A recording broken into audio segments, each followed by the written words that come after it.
こんにちは皆さん。この動画では iOS デバイスを使って OnePlus Nord Bud Sphere Pro ヘッドフォンのバッテリーレベルを確認する方法をお見せします。基本的にいくつかの方法があります。最初の方法は WeJet を作成します。スペースを3押しします。左上のエディトプラスをクリックします。WeJet を追加します。下にスクロールしてバッテリーをクリックします。では自分に合ったウィジェットを選んでください。それで私にはそれで大丈夫だとしましょう。決めたらウィジェットを追加とクリックしてください。ここでバッテリーレベルを確認できます。またはアプリに行ってここで確認することもできます。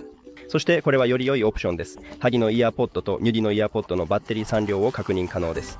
そして充電ケースのバッテリー3量も確認できます。この動画をご視聴ありがとうございます。役立ったらチャンネル登録といいねをお願いします。私本当に大切です。またね。